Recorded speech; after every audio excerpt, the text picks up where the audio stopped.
Sri Lanka's most powerful news brand.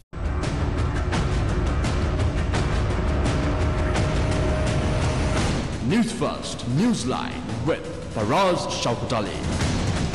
And a wonderful morning to you. This is Newsline, live as always from the Newsfirst studios in Dawson Street in Colombo. And of course we broadcast on TV1, which is part of the Capital Maharaja Group. Now then, it's a wet day out there this morning, so be careful, won't you, when you're driving around. In the meantime, a whole host of legal issues seem to be littering the current landscape. And to discuss that and to examine some of those a little bit more closely from a legal perspective, none other than, and none better perhaps than, Hemanta Vanakulasuriya, who's right here. Very good morning to you, Mr. Good morning, Faraz. And thank you. Yes, nice having you back too. Now then, how is it legally?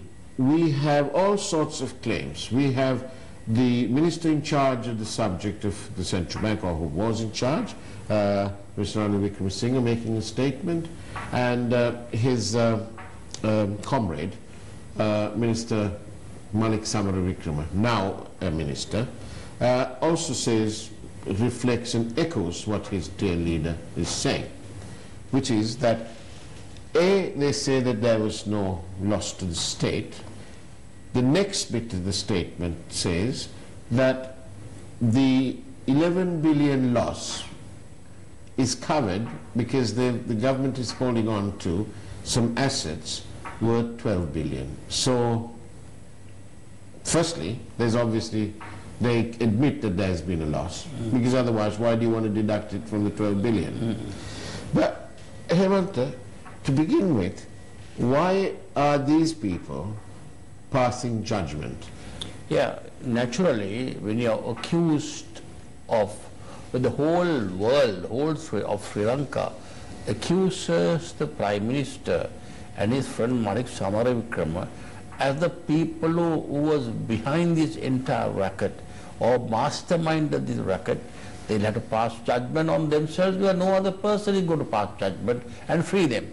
So therefore, they now, even your statement for us, you said, the Prime Minister has said that there is no loss to the government.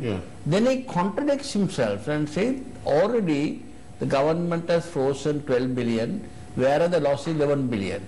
Why, then, so there is a Prime Minister admits there is a loss of 11 billion. At best, there is even a tacit acknowledgement on the part of the Prime Minister and Mr. Samaravikrama that there has been a loss. Not that we want their pronouncement. We've had a Presidential Commission of Inquiry. The evidence is overwhelming. It is there for everyone excepting Malik Samaravikrama and Ranil Wickremesinghe to see. I mean, no one. I mean, they appointed a Marapana committee to investigate the allegations against Ravi Karunanayake. They must appoint another committee to investigate the allegations against Ranil Wickremesinghe and Malik Samaravikrama. Absolutely, well spotted. That's, you know, we believe in fair equality and fair play. And one other thing, lest I forget, even Kabir Hashim would like this matter investigated and see those arrests, you know. But we're all forgetting, are they trying to cover up? You know, you're a legal man. Surely we must begin at the beginning. I do not subscribe to the view that it was Arjuna Mahendran or Arjuna Aloysius that were responsible for this scam. They were brought in, they came from nowhere, they were appointed who were not citizens, they refused to take oaths, and right throughout, until the commission report was out, even today, there is not a single statement by the Prime Minister condemning the action of Arjuna Mahendran. Absolutely. So therefore, what is it? Therefore you can see how he harbors a criminal. For instance, when the commission report, when the commission was investigating, when there was overwhelming evidence against Mahendran and Aloysius, it was very apparent to any child. You don't have to wait until the report is pronounced. apparent to anyone that these two people were responsible for this loss and the insider trading. What did the Prime Minister do? Prime Minister went behind the President to prevent Arjuna Mahendran from being sacked. Ultimately, when he was sacked, he harbored him in his own temple trees, and and then gave him a permanent office and a salary from the government money. Now, how did this happen? Surely, in the past, when there was not commissions but political circuses established to denigrate the political part, the opposition, the Attorney General, the CID took a cue from the evidence that had been led, and they were arrested and produced and remanded. Now here, when there was overwhelming evidence, when the whole world every day on the television, on the news media, on everywhere, was talking about the biggest robbery that ever took place in Southeast Asia, what did the Prime Minister do? So isn't he culpable of trying to protect his own friend? Can I say that I can give you the answer as to what the Prime Minister did during this time, as you say. Yeah. What you're asking, what did the Prime Minister do? Yeah. I'll tell you what he did. He was stuck with super glue in his do-nothing seat. Yeah. His action is notable for the one thing, inaction. Yeah, well, for us, I can understand if he did not take action, he would say, oh, of course, I waited till the commission report was out. These are all the evidence that have been led, and I cannot come to conclusion. I, on the other hand, gave it to the Attorney General, and the Attorney General had not done anything. But all that may be true, but at least he should have made a statement and said that condemn this whole thing if he was out of this, if he was free of this whole maneuver. And then what happened when Arjuna Mahendran wanted to go abroad, when there was a case pending, when there was inquiry pending against him, he went abroad, and the Prime Minister assured this country that he would come back, and he came back. So you can see the Prime Minister was almost sure at the end of the report all these people will be exonerated. There will be a civil case filed by the Attorney General Department, civil department, to recover the money, and that will take another 20 years. So that is what I believe. I believe that is very prompted the Prime Minister not to take action. Now, isn't this? We compare this to the Singaporean government. Isn't this the actions of a mastermind? Yeah, no, this is what happens in normal criminal, in any criminal case.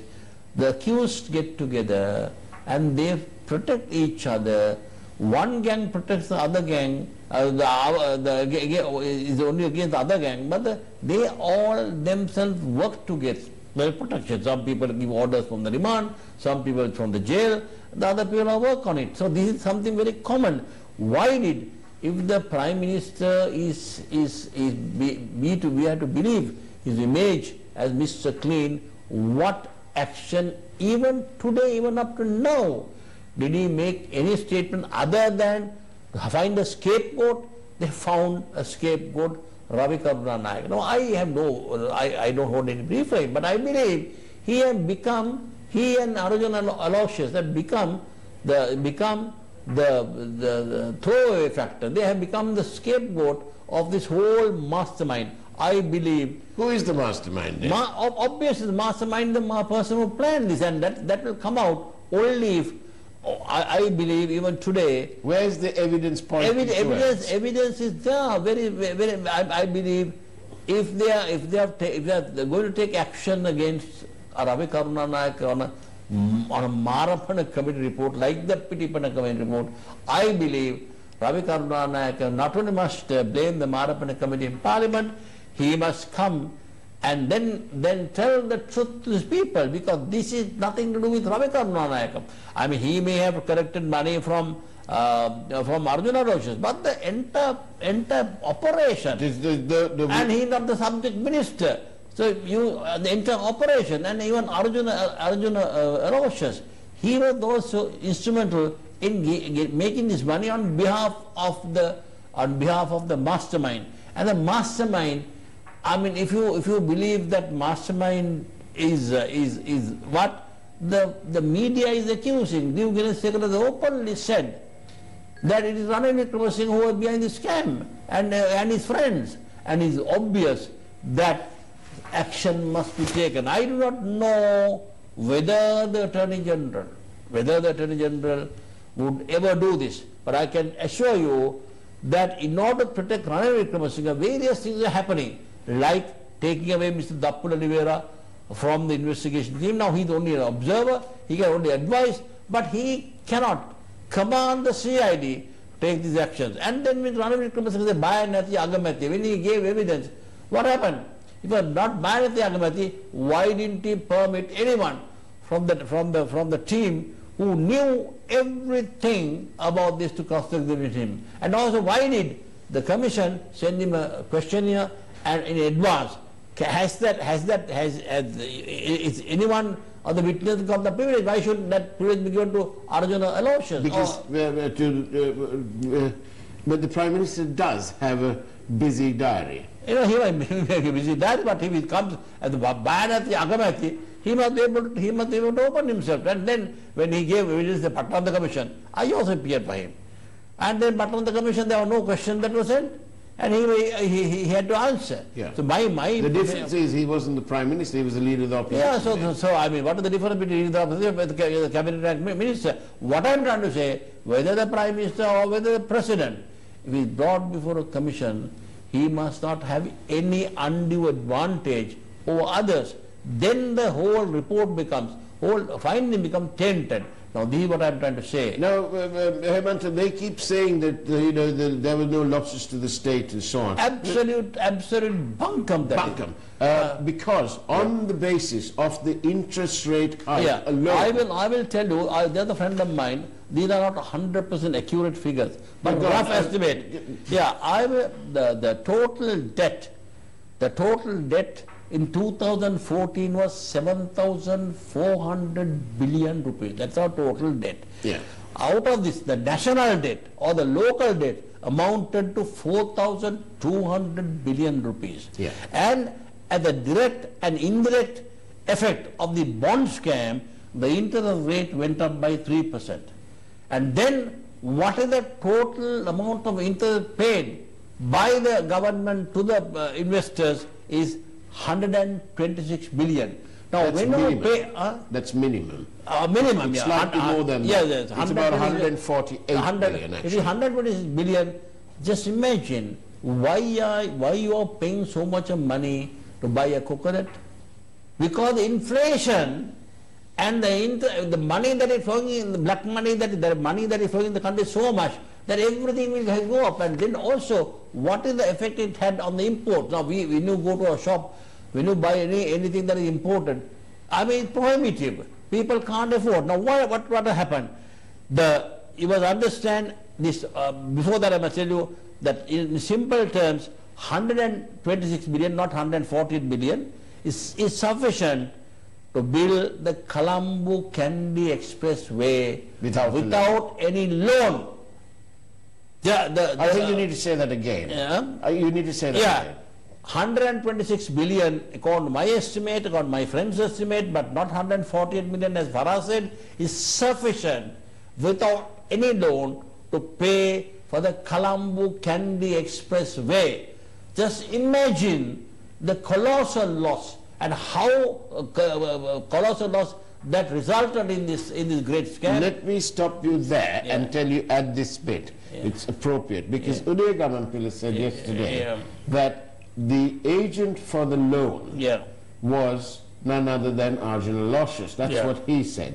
Now, we also like to point out that that loan was for nearly $1 billion rupees, $1 billion US dollars, just under. And the insurance premium on that alone was $104 million, which is a substantial amount of money.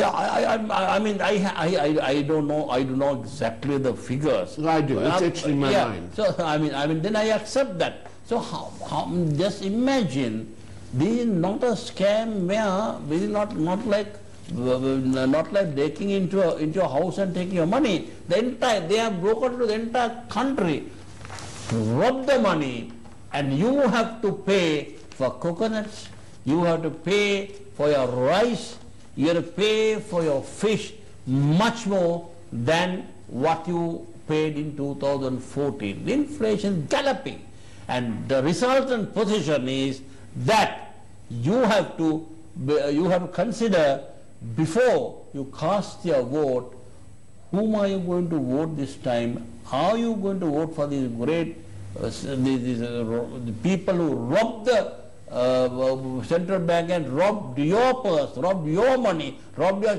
children's money, robbed your children's welfare, or to a person who is opposing corruption? Now I want to tell you one other thing, Mr. Vanakulasuriya. Mr. Wickremesinghe, under oath, gave evidence to the Commission, and he said that there was no policy to bring the interest rates down. No. That was completely in sharp contrast to what the then Finance Minister said, also under oath. Yeah. He said that he wanted to bring the interest rates down because they were high, and any minister worth his salt would do that. Yeah. And he was Minister of Finance. But once again, with that statement by the Prime Minister, when he says there was no policy, it is clear that he was once more hanging Ravi for that matter too. Yeah. No, the whole policy of any government, I mean the entire policy of the Finance Ministry is to bring down inflation rate, strengthen the rupee, and make the people just not deposit money in the bank and just sleep over it, but to take that money and invest on industry so that the whole country will develop. In other countries, the interest rate is about 0.1% or less than 1%. Here is about 15%. The reason is this robbery that took place. There are people here who I was speaking to who've had housing loans approved after this bond matter, and they are actually paying at least 3.15% more than they should be, and that's an awful lot of money when you've got a loan. You can't buy a house. There is taxation. There is no improvement. There is no development. Some of the house, some of the buildings that are coming up, there are no takers, and also by changing the bidding procedure, according to my friend, the loss was 55 billion rupees. At that point. At that point. Now, that is again sufficient to reconstruct the Colombo-Kattunayake Expressway. Again.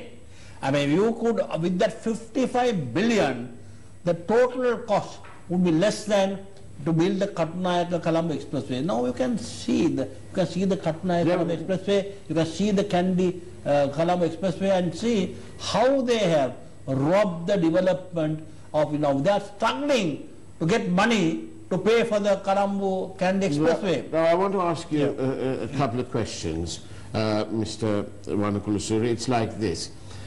Would you agree with me when I say to you that apart from Arjun Mahendran, the central bank, let's look at it today, included in this question would be the governor. Would you agree with me that the central bank, from governor downwards, is staffed by professional bankers? Would you agree with that statement? I think so. Right. Then second question. Would you agree that the Prime Minister, Mr. Ranil Wickremesinghe, is a lawyer by profession, isn't he? Isn't he? He's a lawyer, Do you know whether he is an economist or whether he is a central banker? No, I think he... Is he a central banker or not? He's not a central banker. Okay. Now then, my question is very simple. Here we have a lawyer who is actually a politician. I'm not so sure that Mr. Wickremesinghe ever practiced as a lawyer. However, he is without doubt a politician with 40 years experience. He comes along and secures for himself the subject of the central bank within his ministry. Yeah.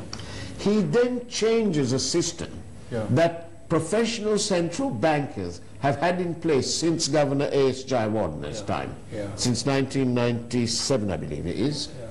Could be 96, but anyway, that system was in place and not changed until the day that Ranil Wickremesinghe said, and we heard it, and he said, I insisted on the change, and that change is what resulted in all this sorry mess. Yeah. In any other democracy, my question to you, Mr. Warnakulasuriya, is in any other democracy, even in a wannabe democracy, will the Prime Minister, the Minister in charge of that subject, will he still be in politics? I think in any other democracy, if it's a democracy, he should have resigned. Not today, not yesterday, the day on which this whole matter came up in Parliament, and he appointed a Pitipata committee and tried to whitewash the whole thing, and thereafter the Devanagara committee found evidence of Arjuna Aloysius implicating Arjuna Mahendran, implicating the Prime Minister. That is the day he should have resigned. We have no culture of resignations, we have no culture of owning, we have no culture of asking the government officials, all right, I'm completely innocent. All what you say is absolutely false. So please investigate me. I am resigning my position as Prime Minister, but I'll keep my position as the party leader. Please investigate. I'll appoint so and so as the Prime Minister temporary and investigate my actions. Now this is what a man who claims himself to be the cleanest politician in this present government should have done. But instead of which, he went on. He went on defending this position in Parliament, wanted the President to dissolve Parliament, then appointed a Pitipata committee, then also dilly-dally and then protested against the appointment of the commission that was done on President's bill. And then what happened? Thereafter, up to now, he has not made, even now he is trying to say there is no loss. Obviously, to anyone, the loss is insurmountable. You know, it's like the Himalayan mountains. Now I wanted to say this to you. The Prime Minister kept saying that, and the commissioners said in their report, that they do wish, that they said, let me get the words right, they said, and this is also etched in my mind, they said that the Prime Minister would have been better advised to have not relied on the assurances given by Mahendran and Samarasiri. More or less, that's exactly the words in the Commission report. Okay. Now then, what a load of nonsense this Prime Minister is doing. Because he admits under oath that he said to Mr. Mahendran, get rid of the conflict of interest scenario. Make sure that your son-in-law is not involved and divest. He then admits, Mr. Wickremesinghe himself admits, that under oath, remember under oath, that he did meet Arjuna Aloysius at some function, and Mr. Aloysius assured him that he was concentrating on his other businesses, and that the Prime Minister inter alia says that he took it to mean that he divested himself of any interest in Perpetual. Come on, Mr. Warnakulasuriya, how can the Prime Minister with 40 years of parliamentary experience be ever so flippant in this matter? How if that evidence was given before a magistrate or a primary court judge, he would laugh his guts out and find Prime Minister guilty of conspiracy and also aiding and abetting the principal offender Arjuna Aloysius and Arjuna Mahendran. I mean, it was the duty so of he the took the word. So he took the word of a young youth. That's what I'm saying. So the problem is whether we accept the fact that he took the word of a young person, or knew very well that he was there and though he resigned from the position of our director, he was in control of the affairs, and he knew the number of calls that were received, in the manner in which his henchmen wrote books in defending him, and the manner in which he got one person, innocent Tamil MP, to resign and appointed his own henchman, Mr. Sujiva Senasinghe, and how the entire people like Ajit Par, I am ashamed that people like Ajit Par and others got together and then was responsible for the footnotes. And then, so you think that the Prime Minister did not know this? Prime Minister very well knew the interest. Now that is the thing that has come out if Dappula Livera cross-examined him the way that he cross-examined Ravi Karunanayake, because all the telephone calls, details, every other thing was in his possession. He would have questioned. No, he was not permitted. I am so sorry that even at that juncture that the Commission failed to address the grievances of the people of this country by permitting the Prime Minister to question if he doesn't even come out very well. Why should questions that have been written and given to him be answered? Now, why didn't they do that with Ravi Karunanayake? Why didn't they send him? Ravi Karunanayake, they from the very beginning, I have told this privately, I am telling the public, what happened to Sirisena Kure? Mr. Sirisena Kure, who refused to become the Prime Minister of this country and who made Ranil Wickremesinghe the Prime Minister of the country, has happened to his right-hand buddy Ravi Karunanayake. Now his future is at stake. So Ravi, Arjuna and all those people, it's time up for you to own up and say, I did this. Yeah? Speak the truth. Speak the truth. We don't want anything. Speak the truth. What you know, everyone knows what you know. Young Arjun's grandfather must be turning in his grave because he is now locked away somewhere, right? And there was no need for this to happen. He's been used, he's profited away along the way, of course. It is time that they speak the truth. And remember that there is no Dagi Piris in this in this matter. The country wants to know the truth. If Ranil Wickremesinghe was absolutely innocent of this, then that also we must know. Then Manik Sampati Wickrama, if he was innocent of this and these are done by only these two people, then that also we must know. But why only Ravi Karunanayake? Why only Ravi Karunanayake? He was questioned and he complained. The manner in was questioned. It should be much worse when they question Ranil Wickremesinghe. Then only the truth would have come out. Then the truth won't come out, but the false evidence would be apparent to anyone, because no one can ever substantiate a falsehood for a long time. Even at this late stage, you know, the Prime Minister, he had every opportunity. By the time he turned up in Parliament on the 17th of March 2015 and made that statement and said that I insisted and so on and so forth, I call it the I insist statement. Even at that time, he did not take steps to call Mr. Mahendran in and say, show me how your son-in-law has divested it. Instead, all his son-in-law did was resign from the board of perpetual treasuries, and he maintained the ownership through a holding company in which there were only two shareholders, and one of them was Mr. Arjuna Aloysius. And the evidence before the Commission demonstrated very clearly that he and Kasunpali Sena were indeed conducting the affairs of perpetual treasuries. And the Prime Minister didn't do anything then. If even on the 17th of March, before he came to Parliament, if he had merely done a simple check with Companies House, he would have then found out that these people were still very much in control. And that is the Prime Minister's inaction. That is what I call the command responsibility. Command responsibility is you are, as the minister in charge, responsible for all the actions that took place under your nose, and if you did not take any action, you are equally guilty as the people who committed the offence. Indeed. Hemantawanakulla Surya, what an entertaining morning it has been. Thank you very much. Thank you very much. And I hope you go off on your jog now. And that's the way it was on Newsline on Wednesday, the 7th of February 2018. Take care. God bless.